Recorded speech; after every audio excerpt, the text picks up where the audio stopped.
Hello, and welcome to Millennial Moms Unfiltered. I'm your host, Ashley, and Brittany is sick today, so we're doing a solo episode. Today, we're going to be talking about pop culture, I guess. So, without further ado, here we go.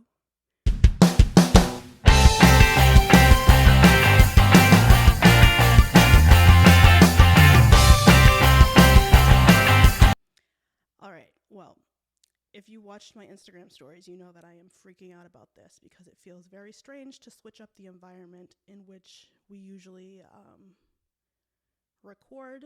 My building has really high ceilings and it's very echoey. It's not a great audio recording place. So I'm sorry if it sounds different. Deep breath. All right, well, when I was thinking about what the hell can I talk about by myself, before it used to definitely not be pop culture because I was too busy doing my own stuff to pay attention to anyone else's stuff. But recently, since I'm spending a lot more time in the car, I listen to the radio, so I kind of know what's going on a little bit. And I feel like in the past month, there's been some things happening. All right. So I made a little bit of a list because we know how I get without lists. So I just sat through in my kitchen with Gio and was brainstorming about things I could talk about. First thing on this list is kind of a little bit of a update about life and being sick with kids. Everybody in the house kind of has a cold. Eamon, my youngest, brought it home. I'm fairly certain it was him. So I am stuffy and my throat feels like crap. Probably don't sound great. And yesterday, luckily, Gio let me sleep and I feel way better physically. My body doesn't feel as run down as it did. But I'm definitely not in my highest form right now. So here we are. It's difficult to be a mom and not be able to be sick. Really adulting. I feel like adults most of the time can't just be sick. We have to fucking keep going and doing shit, which is a pain in the ass. And welcome to America. That's what it's like. So that was my update on that. Everybody's sick, but at least we don't have stomach bug like Brittany. That really sucks. I hope she feels better so we can get back to it next week. I feel, can you guys tell that I'm uncomfortable talking in a room by myself? I also had to take over video today, which is not my usual thing. I had to set up my camera. Brittany's usually the one that takes care of all the camera stuff, so that was different. I'm rambling. I kind of want to start over, but we're gonna just go with it. Okay, so this I know everybody has heard something about, just because of how much it took over the internet for the past 2 months. Kate Middleton. Is anyone shocked that I said that? No, because that has been the biggest thing. When I first saw it, I didn't understand. I was like, what the hell's going on? Because I don't pay attention to the royal family. It's not my thing. But Princess Diana, I think about Princess Diana a lot. But the new age stuff, I don't really, but whatever. So anyway, Kate Middleton went missing for 2 months and the internet went fucking crazy. Crazy. And then there was a picture released of her and the kids, and that was a whole thing because it's that's not her, and there were sightings of her. That's not her. Look at her. She doesn't look like this. Look at her face. Comparisons. And then people were like, okay, well, what takes 2 months to heal from? BBL, I saw that a million times. I saw someone say that she had esophageal something and basically said that it's possible she had an eating disorder because of being who she is, and the pressure to be perfect, like we talked about before on a different episode about childbirth and how 48 hours after she gave birth she had to be all just perfect walking out of that hospital, and how just exhausting that is in itself. So anyway, esophagealectomy something, I can't remember what the name of the actual surgery was. And then that person got a whole bunch of shit for that. But it turns out that she does have cancer, and she did have abdominal surgery, and she was recovering from the abdominal surgery, and now going through chemo, which honestly, that was kind of my first thought. So my first thought was honestly, oh, we have a kid running in the room. We have a kid. Hi, Eamon. Do you want to say hi? You're gonna say hi. Mommy's recording. See on the camera. I can see you're no shirt. Can you give mommy some time? Where's daddy? Okay, so kids don't, there's no secrets.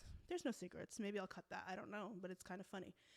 Anyway, so she is going through chemo, but she came out and did like a press release about it. And I just felt sad, like, because everyone was saying different things and like probing and trying to find her. And imagine being diagnosed with cancer and then you have the world speculating and making jokes, and you're just trying to get through it. And I mean, I get things like that can seem like a joke because these people are like so public and have more money than God and all of the stuff that makes them seem not human. But at the end of the day, like, they are human. So I don't know. I just felt bad for her. But like I was saying, my first thought was like, oh my God, they killed her too. But that I could go down a wormhole about that I'm not going to go on today. I'm so distracted with the child in here, but I feel like this is a good representation of what it's like to try to do anything with kids. So I'm going to let it ride. I hope I said everything I needed to say about that. My next topic is a little bit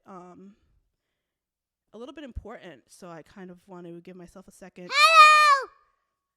Yeah, we're going to take a break, and I'll come back to clean this up. All right. Okay. So we're back. I'm not getting back up to fix that camera. So I already feel defeated on this episode. But this is real. Anyway, the next thing I want to talk about in pop culture that's been kind of a topic for the past 2 years. So by this point, everyone's probably heard of Ozempic. And what Ozempic is a shot that helps you lose weight. That's its secondary thing. The first thing that it was actually made for is diabetes, type 2 diabetes. And what it does is kind of reworks how your hormones respond to how you're eating and using the carbohydrates. It's called like a GLP-1.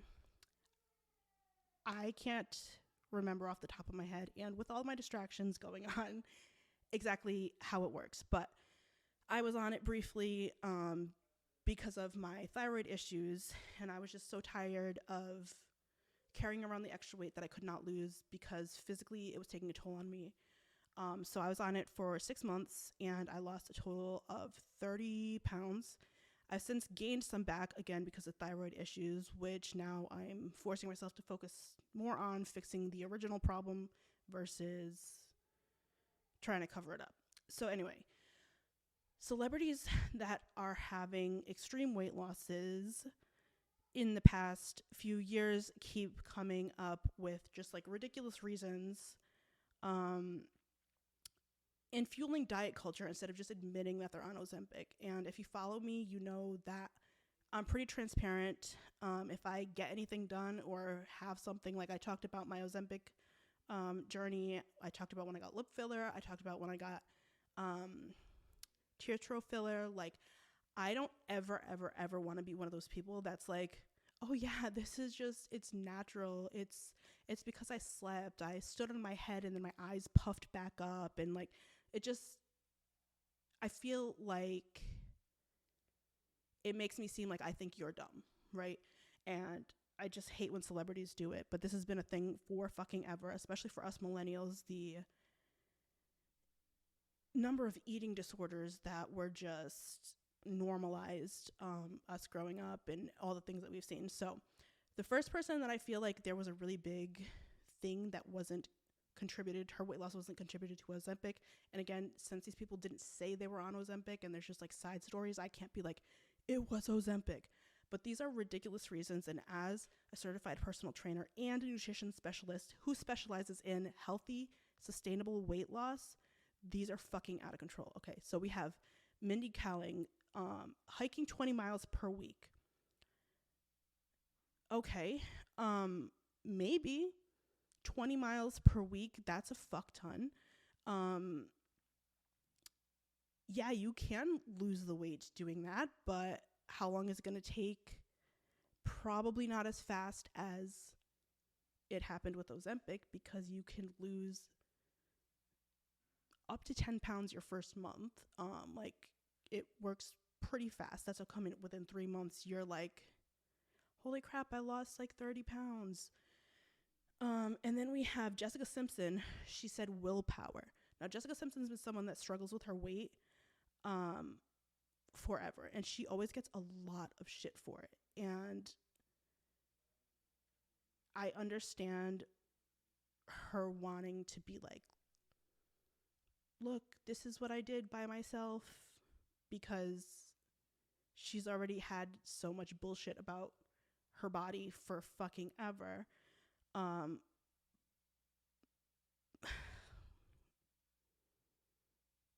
The time frame it took, again, is just questionable.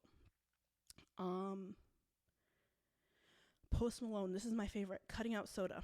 Okay, so if you have that much extra weight on you from soda, the calories in soda, yeah, it's high calorie, but you're thinking like, okay, 200-300 depending on the soda. You're drinking how many of those a day? For you to gain 1 pound, you have to be eating in a surplus of like 1,500 calories over your maintenance calories. So your maintenance calories is what you eat in a normal day for your weight to stay the same.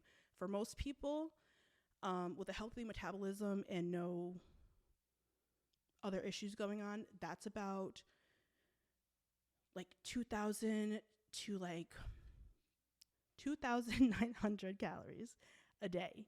So if you're eating almost 3,000 calories, and for someone his size, it's probably close to that to maintain a healthy weight, which again, I feel like that's subjective. It's the way we use these measurements is flawed. And then he would have to be having another 1,500 calories of soda a day. It's an astronomical amount. You know what I mean? Like, and considering he's someone that like moves on stage and like does things, and it just doesn't line up. So if you're seeing celebrities who are losing weight rapidly, and then they're like, it's because I started walking my dog, I started swimming in the pool 3 times a day. Like, no, just, it's Ozempic. And I think for us regular people, it kind of puts the pressure on us, like, oh, that's what I should start doing. And it fuels the diet culture and all of the negative things, because you're, one, not going to be able to reach someone else's results by copying what they're doing. And also the things that they're saying are just fucking ridiculous. Like, do you have time to walk 20 hours a week? 20 miles per week? I don't. And we know that diet culture is something that I'm really passionate about, and sustainable weight loss. And I don't think that there's anything wrong, obviously, with taking Ozempic, but I think that the transparency needs to be there to some degree, because if you're a public figure, I don't want to say you're responsible for other people, because you're not, and you have to definitely like honor yourself. But I think to some degree, like, there's a fine line between you know, like not speaking on it. Like you don't have to share about it, or be like, I don't want to talk about it. But when you start saying these things that are just not accurate, um, it just fuels ideas for people to do like unhealthy shit. You know what I mean? So it's like either don't talk about it or tell the fucking truth, because it's it's obvious. What are the chances that this weight loss drug comes out, and then in that same year we have like 90 celebrities that all of a sudden just found Jesus and found the thing that works for them to lose hundreds of pounds? I know that sounds wild to other people too, right? It's not just me. And then something else I feel like we could talk about. No, I just want to preface this, which I have not watched the documentary yet. So I am purely getting anything I'm getting off of like social medias and just like some articles that I've seen. The Nickelodeon drama. Yeah. What's that guy's name? I can't remember. Dan something. Dan Schneider. It was a few years. Oh, Nixon, you're in front of the camera this time. Hello. There was a few other celebrities like years ago that came out, and you know, about this guy, and everyone was just like, shut the fuck up. Like it didn't gain any traction or anything like that. But now everyone, I think there's been a while that like we knew Nickelodeon, who started it, Jeanette McCurdy, that Nickelodeon was a fucking issue, and that there were issues coming back to this guy. And it turns out on like all of the shows there was sexual abuse, manipulation. And can we just like talk about how Amanda Bynes, like she's another one that it's like funny to make jokes about, and it happens all the time, and she's like out there now. As far as like normal people, she's different, whatever. But like her parents sold her the devil. Like they were just like, fuck it, as long as she's famous, I don't care. And like that kind of mindset is so wild to me, because I could never imagine putting my kids in situations or pushing situations just for like the hell of being famous and money, you know? Like I feel so bad for all of these kids that were taken advantage of in like all ways. And like the more I think about it, I'm like, it's like this guy, yeah, is the guy, but how many other people were involved and saw and heard? Like there's other, I just watched an interview with Dan Schneider and the guy that was the in iCarly, the like, what is it, the smoothie place guy, I forget his name. He was like, well, things that I saw, this was questionable and stuff. And it's like, yo, but you were like an adult too, so like did you try to speak up? Like everybody knew something was going on, that weird things were happening, the things that this guy was saying to people, that girls can't be writers for the show because they're not funny, they need him, and all these things. Like even just at that, it's like, yo, you're an asshole. And I get that that's a complicated industry and there's a lot of just like gross things that happen, but I feel like when it involves kids, it's so much grosser. Like I have a hard time believing that nobody like definitively knew or could have gotten proof way earlier on, and like maybe some of these kids from Nickelodeon wouldn't have grown up to be so fucked up, for lack of a better term. I mean, it's not like it's their fault what happened to them, but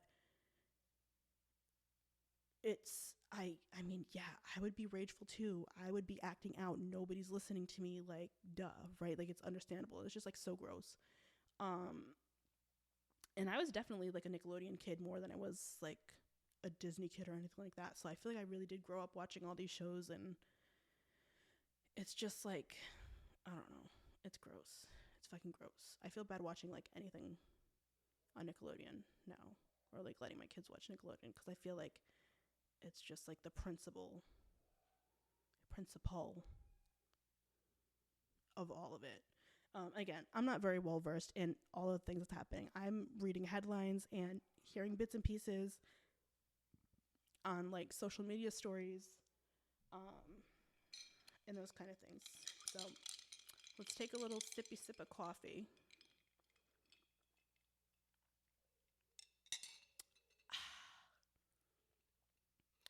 Nixon is actually our creative director, and she watches over how I edit the videos. So today she's in front of the camera, and maybe her attitude this week when we edit will be a little bit different because she'll see how much work goes into it, right, Nixon? What do you think? You got nothing to say? Okay. I love you. All right, so we are about 22 minutes in. I feel like I've had a good ramble, and again, I still feel really awkward, and my brain is kind of not working. Like, top tier ADHD life. Peace sign again. So I'm like, why am I so off right now? Oh, duh, because I'm also sick. So it's not just like overwhelming, different environment. Like, my brain is actually kind of tired. This week is going to be a short episode because I don't think I have anything else to give it right now. So I'm going to try to cut this up and see how good we can make it. Hopefully something was interesting to you here. Next week, Brittany will be back and we'll be recording new episodes this weekend. So continue to ask us questions on our Google form. I'm going to keep that active until we record next week. I pushed that real hard because it was going to be like this weekend, and then now we have like an extra week to get questions. So if you have questions for us about our personal life, businesses we started, for us to further elaborate on ideas on things we've talked about before, you can head to the Google form. I'll put that in the show notes, so you can click the link right there. Also visit our merch shop, which is live now, and I will, in the next couple of weeks, be uploading new designs. So the ones that are on the shop right now probably won't be there much longer, so get yours now while they last. Also, if you haven't already, or if you enjoyed today's episode, leave us a 5-star review wherever you listen. On Apple Podcasts, this is going to be the final week that I'll be picking somebody to win a free tumbler, and the remainder of them will likely end up on our Shopify site. So keep an eye out for those as well. I don't know. I think that's it. All right. Bye.